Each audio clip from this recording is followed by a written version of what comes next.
মাস্টার্সে অধ্যয়নরত শিক্ষার্থী এবং বাংলাদেশে বর্তমানে চলমান বৈষম্য বিরোধী ছাত্র আন্দোলনের একজন সমন্বয়ক। আমরা দীর্ঘদিন ধরে কোটা বৈষম্যের একটা স্থায়ী সমাধানের জন্য চাকরিতে বাংলাদেশে যে অতিরিক্ত মাত্রায় কোটা রয়েছে সেটির সংস্কারের দাবিতে আন্দোলন করে যাচ্ছিলাম। শিক্ষার্থীদের শান্তিপূর্ণ আন্দোলনে সরকার দলীয় ছাত্র সংগঠন, বাংলাদেশ ছাত্রলীগ, যুব সংগঠন, যুবলীগ, পুলিশ, র্যাব, বিজিবি, সোয়াতের মতো স্পেশাল ফোর্স ব্যবহার করে হামলা করে এবং এ পর্যন্ত আমরা 10 জনের মৃত্যুর সংবাদ পেয়েছি। গত 3 দিন ধরে ব্যাপকভাবে আন্দোলনরত শিক্ষার্থীদের উপর হামলা করা হচ্ছে, তাদেরকে নিহত করা হচ্ছে। যখন আমি এই ভিডিও রেকর্ড করছি তখনও আমাদের ব্র্যাকেট বিশ্ববিদ্যালয়ের শিক্ষার্থীরা আন্দোলন করছেন, তাদেরকে গুলি করা হচ্ছে।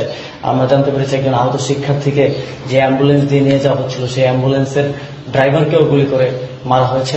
শিক্ষার্থীরা শান্তিপূর্ণভাবে তাদের দাবি আদায় করতে চাচ্ছিল, কিন্তু সরকার শিক্ষার্থীদেরকে দমন পীড়নের জন্য শিক্ষার্থীদের যৌক্তিক দাবিতে মনোনিবেশ না করে তাদের উপর হামলা করেছে, যে কারণে শিক্ষার্থীরা অত্যন্ত ক্ষুব্ধ হয়েছে। শিক্ষার্থীদের পাশাপাশি দেশের জনগণই আন্দোলনে নেমে এসেছে।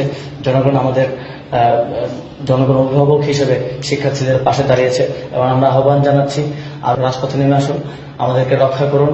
শিক্ষার্থীরা এক ঘোর অমানিসার সময় পার করছে। আমরা জানি না আমাদের মধ্যে কতজন জীবিত থাকবে শেষ পর্যন্ত। আমরা যারা আন্দোলনের সমন্বয় করছি তাদেরকেও পালিয়ে বেরোতে হচ্ছে, তাদেরকেও খোঁজা হচ্ছে অ্যারেস্ট করার জন্য কিংবা গুম করার জন্য।